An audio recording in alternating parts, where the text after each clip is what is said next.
Olá, boa noite. O transtorno do espectro autista é uma desordem no desenvolvimento cerebral. Causa modificações importantes na capacidade de comunicação, na interação social e no comportamento do indivíduo. Nesta segunda-feira, a Comissão de Direitos Humanos promoveu uma audiência pública sobre o tema. João Pedro tem 7 anos e está entre os cerca de 2 milhões de pessoas no Brasil com transtorno do espectro autista. Os primeiros sinais no atraso do seu desenvolvimento foram aos 2 anos de idade. Desde quando eu descobri o diagnóstico do João Pedro, eu me preocupei muito em inserir ele em todos os ambientes. Então hoje a gente consegue ir no cinema, a gente consegue ir na igreja, a gente consegue frequentar outros ambientes que ainda para muitas mães ainda é muito difícil. A mãe do João Pedro veio com ele da cidade fluminense de Três Rios nesta segunda-feira para participar de uma audiência pública na Comissão de Direitos Humanos pelo Dia Internacional de Conscientização do Autismo, celebrado dia 2 de abril desde 2008. Na opinião dela, o país está proporcionando a cada ano uma maior inclusão das pessoas com autismo, mas precisamos avançar. A gente precisa ainda de muito apoio do setor da saúde, do setor da educação, da própria sociedade que não aceita os nossos filhos. O foco do debate foram os entraves para o cumprimento da lei que criou a Política Nacional de Proteção dos Direitos da Pessoa com Transtorno do Espectro Autista. O senador Paulo Paim foi o relator da lei no Senado. Eu tenho muito orgulho de lembrar o fato. Eu fui procurado por um grupo, acho que umas 30 pessoas. Olha, percorremos esse congresso de ponta a ponta. E junto com outro senador, e não fui só eu naturalmente, fizemos um bom debate. Enfim, a lei saiu. Entre os convidados, pais, educadores, ativistas e representantes de associações que defendem os direitos das pessoas com autismo. Eu costumo dizer, lamentavelmente, que tem instituição que só quer o filé mignon da coisa. Eu só quero aquele pronto para o trabalho, aquele que... E a gente precisa também dar a vez para aqueles que não têm condição laboral. A gente lembra muito dos casos de autistas que precisam de apoio, mas se esquece que muitas famílias precisam, a maioria de famílias de autista, mãe, pai, cuidador, a família do modo geral, precisa desse apoio multiprofissional. Quando a gente faz uma inclusão, uma lei, onde essa escola é obrigada a receber essas crianças e automaticamente, na outra ponta, a gente não prepara o professor, toda a comunidade escolar, os docentes para recebê-lo, nós não estamos fazendo uma inclusão. A Júlia e o Bernardo estão dentro do espectro autista. Eles também foram convidados a falar na mesa. Meu nome é Júlia, tenho 31 anos e recebi diagnóstico como Asperger aos 20 anos de idade. O que veio a confirmar o que eu já sabia. Sentia que era diferente. Com o diagnóstico, comecei a ter algumas respostas para as minhas preferências, habilidades, dificuldades, e me sentindo mais forte para enfrentá-los. Meu nome é Bernardo José Medina Souza Martins, tenho 18 anos de idade e fui diagnosticado com autismo quando tinha 1 ano e 11 meses. Graças ao diagnóstico precoce, eu consegui reverter praticamente todos os meus sintomas. Eu fiz tratamento clínico intensivo durante 8 anos e também me beneficiei da inclusão social.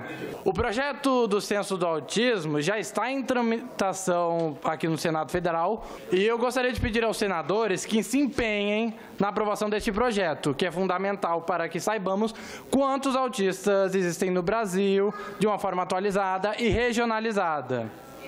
E precisamos urgentemente desses números para que sejam elaboradas políticas públicas eficazes. De manhã, a Comissão de Direitos Humanos trouxe para o debate as fake news e o impacto delas na sociedade. Com objetivos diversos, informações são inventadas ou falseadas ou descontextualizadas e provocam impactos os mais variados. Há indivíduos isolados, mas também grupos e até empresas dedicadas a isso. Este professor da Universidade de Brasília trouxe parâmetros sobre as bases de uma notícia. A primeira, a veracidade, que é a possibilidade de verificar a informação. O segundo é a objetividade, que o jornalista, ou quem apresenta a informação, ele não pode emitir sua opinião, ou sua opinião não pode influir na informação. E o terceiro é a claridade, ou transparência, que tem que ver com um ordem lógico da estrutura, mas também com a responsabilidade de quem emite essa informação. Finalidade de difamar outras pessoas, finalidades políticas eleitoreiras e até mesmo finalidades monetárias, quer dizer, esse mercado permite que as pessoas hoje ganhem dinheiro. Sabendo um pouco como você pensa e sabendo se você tem algum ponto que você jamais cederia, ela chega com a informação dizendo que aquela determinada pessoa, um determinado candidato, ofende justamente aquele ponto no qual você jamais aceitaria. E aí você usa a sua fórmula de pensar, que foi a mesma desde sempre, e o resultado dessa fórmula de pensar, diante desse dado falso de entrada, é oposto ao que você mesmo queria. Representantes de plataformas da internet como Google e Facebook reconhecem a gravidade do problema. No debate, disseram do empenho em evitar abusos e do que estão fazendo nesse sentido. Se eu dissesse que o Facebook não permite notícias falsas na sua plataforma, eu teria que dizer que o Facebook é árbitro da verdade.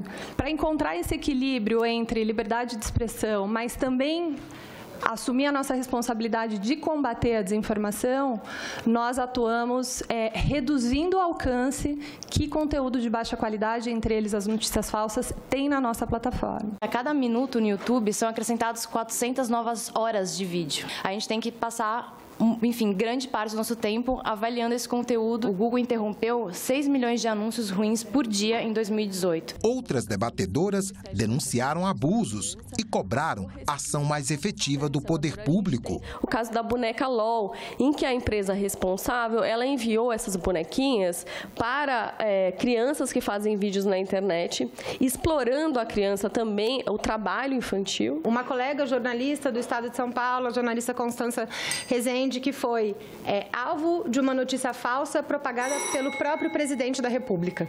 Então, como é que a gente vai combater fake news quando a prática da desinformação é uma arma política que vem sendo usada pela mais alta autoridade do país? Tratar a questão como um crime para o cidadão, na ponta, não nos parece uma resposta adequada, porque a gente vai estar tratando todo e qualquer cidadão como um potencial criminoso e, sem dúvida, metade dessa sala aqui, incluindo nós aqui na mesa, já compartilhamos alguma desinformação sem saber que estávamos compartilhando. A senadora Simone Tebet, presidente da Comissão de Constituição e Justiça, publicou em sua conta no Twitter que já estão na CCJ os 3 projetos de lei que compõem o pacote anticrime do Senado. Os 3 projetos foram apresentados pela senadora Elisiane Gama. Eles são idênticos às propostas levadas à Câmara dos Deputados pelo ministro da Justiça e Segurança Pública, Sérgio Moro, em fevereiro. O objetivo é dar agilidade à tramitação do pacote de Moro, enquanto a Câmara analisa a reforma da Previdência. Os projetos que estão na Comissão de Constituição e Justiça do Senado já têm relatores e podem receber emendas dos demais senadores ao longo desta semana. O senador Marcos Duval vai ser o relator do projeto de combate à corrupção, ao crime organizado e aos crimes violentos. O senador Márcio Bittar vai relatar o projeto de criminalização do Caixa 2 e o senador Rodrigo Pacheco vai ser o relator da proposta que define competências da Justiça Comum e da Justiça Eleitoral. E outra notícia da Comissão de Constituição e Justiça. O senador Tasso Gereissati será o relator na CCJ do recurso contra o parecer da Advocacia do Senado, que recomendou a não instalação da CPI dos Tribunais Superiores. Ainda não há uma data definida para a apresentação do relatório. O senador Tasso Gereissati foi escolhido relator no fim da última semana e ainda fará uma análise do parecer técnico do Senado e do pedido de CPI apresentado pelo senador Alessandro Vieira. No pedido de CPI, há uma lista de 13 itens para investigar condutas e ações de ministros dos tribunais superiores. Mas um parecer técnico do Senado recomendou que a Comissão Parlamentar de Inquérito não seja instalada, porque não há fatos determinados e também porque não se pode investigar a atividade jurisdicional do Poder Judiciário. O presidente Davi Alcolumbre decidiu dar a palavra final ao plenário, com uma análise prévia da CCJ para analisar a constitucionalidade do pedido de CPI. Isso é o que cabe regimentalmente, dentro da regra do regimento do Senado da República, e como havia a manifestação de muitos senadores em relação a esse processo, eu, naturalmente, com a decisão de recorrer de ofício, cumpri o meu papel institucional de presidente do Senado. Quero parabenizar Vossa Excelência por tomar a decisão de ouvir o plenário e do plenário ter uma posição soberana. O autor do pedido de CPI, senador Alessandro Vieira, em entrevista à Rádio Senado, diz que o parecer do Senado é falho. Um parecer que não tem absolutamente nenhuma valia jurídica, um parecer que demonstra um absoluto desrespeito pela inteligência do brasileiro, uma vez que se propõe a fazer uma análise de 13 fatos, diz que destes 13 fatos alguns se prestam a CPI e outros não, mas não diz quais são. Para esse professor de Direito da Universidade de Brasília, os fatos apresentados no pedido de investigação podem ser apurados dentro das instâncias do próprio Poder Judiciário. Existem também em cada tribunal, em cada instância do Judiciário, mecanismos para que sejam feitas as correções de rumo naquilo que estiver errado. Nós temos que entender que os poderes são independentes e harmônicos entre si. Então, o mínimo de intromissão possível na esfera de competência do outro poder, sob pena de nós afrontarmos a própria engenharia do Estado brasileiro, que prevê realmente essa independência das funções legislativas, executivas e judiciais. O Estatuto dos Animais, com regras para garantir e proteger a vida e o bem-estar deles, já foi aprovado na Comissão de Constituição e Justiça. E nesta terça-feira pode ser votado na Comissão de Assuntos Econômicos. O projeto prevê que ninguém deverá, por razões não justificáveis, causar dor, sofrimento ou lesão moral aos animais. Pessoas e empresas que tenham um animal deverão fornecer alimentação e abrigo adequados para o comportamento natural da espécie e evitar que eles tenham estresse, angústia, ansiedade e medo. Entre os objetivos estão estimular a guarda responsável, combater os maus tratos e a negligência. Pelo texto, os animais passam a ser tutelados pelo Estado e se beneficiam da mesma proteção jurídica conferida às coisas e às pessoas jurídicas. Entre as punições para quem maltratar os animais estão previstas advertência, multa de R$10 milhões e prisão de até 2 anos. Os senadores devem discutir a ampliação do orçamento impositivo e a permissão para que delegados e policiais decretem medida protetiva de urgência para mulheres vítimas de violência. A jornalista Érica Christian fez um resumo das principais pautas do plenário desta semana. Um dos destaques desta semana é a votação da ampliação do orçamento impositivo para obrigar o governo federal a pagar as chamadas emendas de bancadas. Esses recursos financiam obras públicas nos estados e municípios por sugestões de deputados e senadores. Hoje, a equipe econômica costuma contingenciar esse dinheiro, que muitas vezes é a única fonte de investimento de governadores e prefeitos. A proposta deve ser votada na Comissão de Constituição e Justiça e em 2 turnos no plenário do Senado em um único dia. No caso, na quarta-feira. E também estão na pauta o pagamento de um auxílio creche para beneficiários do Bolsa Família que tenham crianças de até 5 anos fora das escolas e também a autorização para que bombeiros e policiais militares possam acumular cargos, a exemplo de médicos e professores. E os senadores devem votar também a permissão para que delegados e agentes de polícia possam conceder medida protetiva para mulheres vítimas de violência doméstica, desde que o fato seja comunicado a um juiz. E, por fim, está prevista para esta semana a instalação da Comissão Especial da Reforma da Previdência.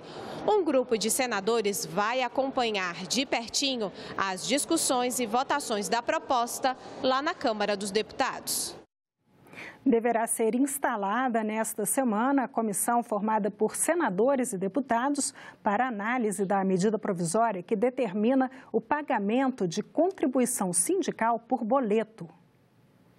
Editada no Carnaval, a MP acaba com a possibilidade de empregados seletistas e de servidores públicos federais autorizarem o pagamento de contribuições a sindicatos por meio de desconto em folha e permite o recolhimento apenas por meio de boleto. Na sexta-feira, o presidente do Congresso, o senador Davi Alcolumbre, divulgou em suas redes sociais que se reuniu com um grupo de sindicalistas do Amapá e anunciou a instalação da comissão mista na primeira semana de abril para analisar a MP.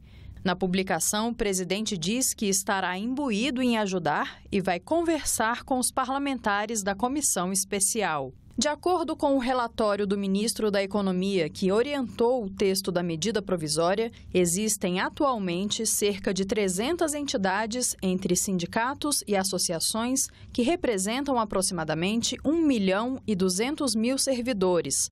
40% são filiados a alguma delas e repassam todo ano cerca de 579 milhões de reais.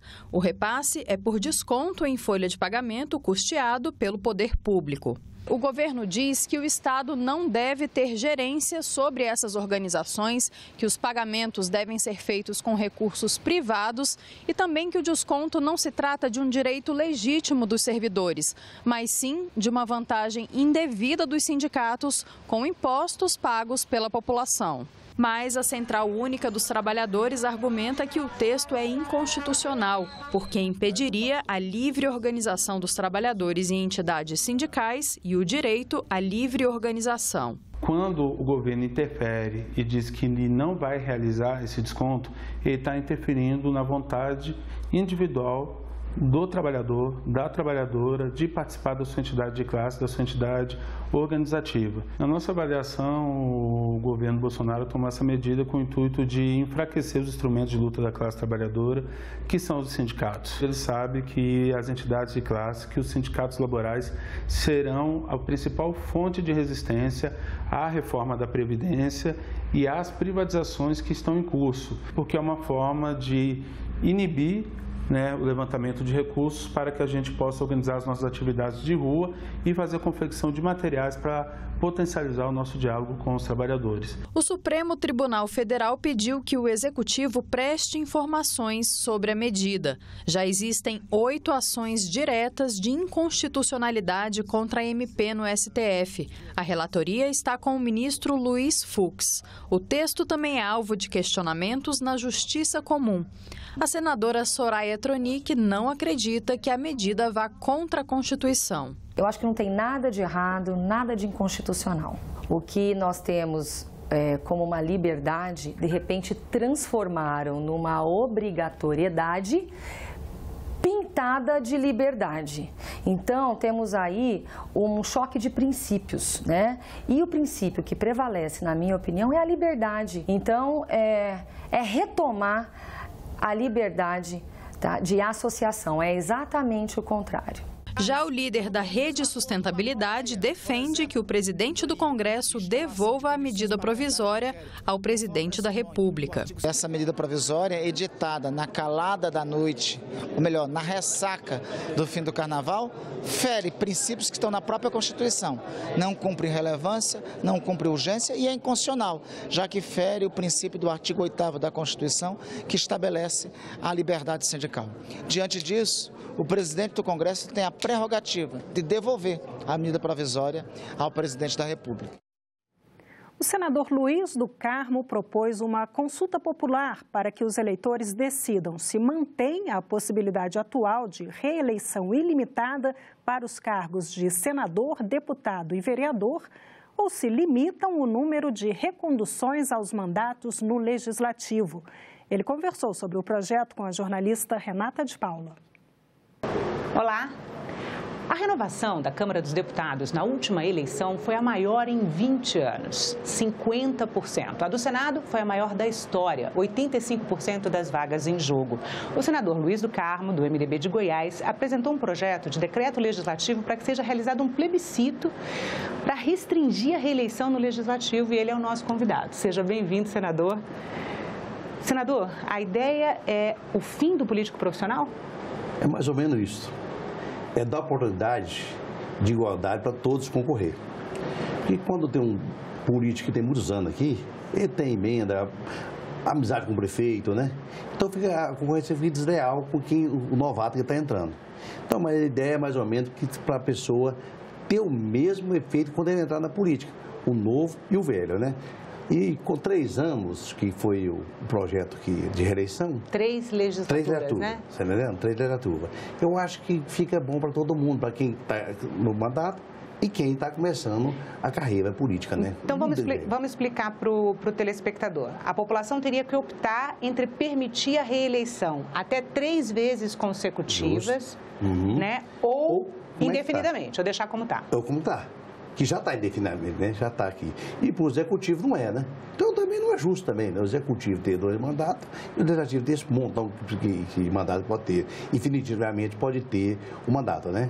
Então a função do projeto mais ou menos é isso. Vai dar igualdade para todo mundo. E não fazer o político profissional, né? Também. O político que já está há 6, 7 mandatos, e tal, né? E passa para o filho quando ele sai da política ainda, né? A gente tem senadores que foram deputados constituintes, já estavam no parlamento em 1988, né? 86. E ninguém pode reclamar. Se começar com vereador, fica 3 anos vereador, deputado estadual, depois deputado federal, e depois senador, né? Então, se você quiser até fazer uma carreira política, mas dentro dos parlamentos normais, né? Para cada coisa. Então, eu acho que é um projeto que a população pediu, certo? E estamos aí, tentando passar esse projeto aí, os colegas. Senador, o fim da reeleição para o Legislativo, ele foi apresentado como proposta de emenda à Constituição em 2014, com as assinaturas necessárias para uma PEC, e foi arquivada no fim do ano passado. Não chegou sequer a receber a designação de um relator. Mas eu vou atrás. Eu estou apresentando poucos projetos aí, não quero apresentar projetos mais aqui no meu mandato, mas eu vou atrás. Eu vou conversar senador por senador. Isso aí eu não posso simplesmente apresentar o projeto e virar as costas. É um projeto que eu quero que vai para frente, que dê certo. Aí, como senador, eu vou conversar com todos os colegas, falar a necessidade para ele. Né? Olha, me ajudem nesse projeto. E o Brasil precisa desse projeto. E eu vou atrás dia e noite para convencer os meus colegas a continuar o projeto. O senhor falou da renovação nas casas legislativas, né? Desde a Câmara de Vereadores, Assembleias Estaduais, Câmara dos Deputados, Senado. E qual é o maior benefício de que essa renovação seja permanente? Eu acho que todo mundo tem o direito de ajudar o poder público, ajudar o Brasil, ajudar os estados. Todo mundo tem o direito. Porque só eu posso ficar finalmente político? Tem muitas ideias brilhantes que pode ter. Eu conheço muitas pessoas que me dão ideia e podia ser um político no meu lugar. Talvez não tenha oportunidade, certo? Que muitos políticos querem continuar. Então, tem muitas mentes brilhantes do Brasil que tem de ser usado na política. Mas, senador, as últimas eleições, elas quase contrariam esse conceito de que a renovação é tão difícil assim, né? Foi uma renovação recorde. Mas foi diferente. Foi a primeira vez que as redes sociais mandou em todo mundo, a rede social mandou em todo mundo, né? O presidente foi eleito praticamente sem gastar dinheiro nas redes sociais. Eu penso que isso não vai repetir. É lógico que ela vai continuar mandando, tá vendo? Mas eu penso que não vai mandar continuar desse jeito que está, que foi essa eleição passada. Essa eleição foi atípica, você sabe disso. Então, mas 2 críticas que eram as mais fortes em relação ao nosso sistema político e a possibilidade de renovação política era o financiamento de campanha, né? Especialmente mesmo, realmente, o financiamento de campanha. A regra mudou. Só para você entender. Hoje, o máximo que uma pessoa pode se comprometer com uma doação é 10% do seu rendimento, não pode mais ser doação de empresa. Ok, mas então vamos falar do partido. Eu conheço partido aí, por exemplo, que o fundo partidário distribuiu entre eles, os novatos quase não pegou. Agora, você conhece também, todo mundo conhece isso aí. Agora foi distribuído entre os caciques da política, né? E isso ainda tem que ser evitado. Mas o senhor acha que não dá realmente para confiar na população para definir a cada 4 anos se vai renovar ou não? Tem que limitar? A população você pode até confiar, mas os políticos é profissional. Eles sabem chegar no eleitor, tá vendo? Do jeito que tem de chegar. Então, eu acho que você põe um plebiscito para a pessoa decidir, quem vai decidir é a população. Pode ser que a população, olha, vamos votar do jeito que está, tá bom. Tá vendo? Mas tem de deixar a população votar, decidir. Porque se deixar os parlamentares decidir sobre isso aí, não vai passar. Você sabe disso. Mas uma consulta popular pode ter um efeito diferenciado nisso aí.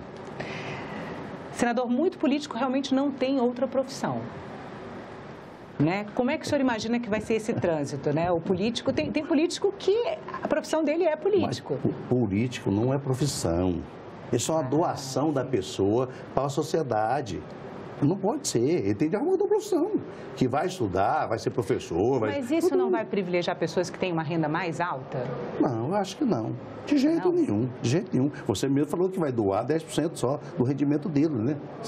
Para participar de uma campanha, né? Para a eleição, para a campanha. Mas não vai ser, não. Você pode ficar tranquilo que esse projeto vai ser aprovado e daqui você vai me chamar aqui e vai ser, olha, deu resultado. Renovou muito mais. Não por redes sociais, renovou por capacidade. O senhor imagina uma renovação de 50%? Não, de 50% não, de 100%. O senhor está falando que vai ser... Eu não falo 100%. É dar o direito da pessoa concorrer. Quem está na política, concorda? Quem está. Então, qual é a vantagem hoje de quem já está na política? Amigos dos prefeitos, emendas para prefeito, agora emendas. E o relacionamento. Concorda? E até cargos também, você sabe isso, concorda? Tu tem um cargo, eu vou dar um cargo para o prefeito, ou vou dar para uma família que é bem relacionada. Nós vamos acabar com isso, tem de acabar. O Brasil tem de mudar, o Brasil mudou e tem que continuar mudando. Não pode continuar do jeito que está. E a população sabe disso. Isso é igual a rede social, quem vai consultar? A população vai votar, concorda? Vamos consultar a população. Eu sou a favor de consultar a população, mas não preciso. É lógico que eu estou representando o Estado. Os coisas representam a população, mas nós temos que dar um jeito de trazer pessoas novas para a política. Eu só queria fazer uma pequena ilustração, senador, que na pesquisa que eu fiz, assim, eu encontrei que há políticos cujas famílias estão no parlamento há séculos. Sim, né? Tá Tem um estudo publicado em 2012, concluiu que, na época, 2/3 dos senadores eram de famílias políticas e metade da Câmara. O Senado mudou bastante de lá para cá. Mas a gente tem uma família, por exemplo, que é a família Andrada, de Minas Gerais, que está há 200 anos na política, começou com o patriarca da independência, José Bonifácio, né? E até hoje a família tem um representante no Congresso Nacional. É um fato. É outro projeto que ia apresentar. Eu não apresentei, que isso aí você conversa com muita gente. Esse projeto não nasce na minha cabeça, mas você tem assessoria para ver. Mas qual o projeto que seria? Não, esse projeto nasceu da nossa cabeça, da necessidade do povo. E conversar com muita gente. A assessoria jurídica entrou nesse negócio. Mas eu queria que realmente colocasse. O sogro não indicar o genro e o primo não poder entrar na política. O filho, a esposa. Isso tem de acabar também. É outro projeto bom de se colocar em prática, é isso aí, tá entendendo? Olha, você já tem um político, não pode ser. Tem que ter uma família que não tem, tá entendendo? Para falar o que você está falando, que realmente fica vitalício mesmo. Igual a monarquia. Né? Senador, uma questão. O projeto de decreto, ele prevê que o plebiscito seria realizado 90 dias após a promulgação do decreto. Então, ele não coincidiria obrigatoriamente com as eleições. Você sabe que esse projeto pode ser emendado. Talvez tenha alguma emenda que pode colocar juntamente com a eleição. Vai ficar até mais barato, concorda? Pode ser. Ele pode ser emendado. Certo? Então, se emendar esse projeto e coincidir a eleição, é muito bom. E nós ficamos por aqui. Você pode rever as reportagens desta edição na nossa página na internet, senado.leg.br/TV. Muito obrigada pela companhia. Continue sintonizado aqui na TV Senado.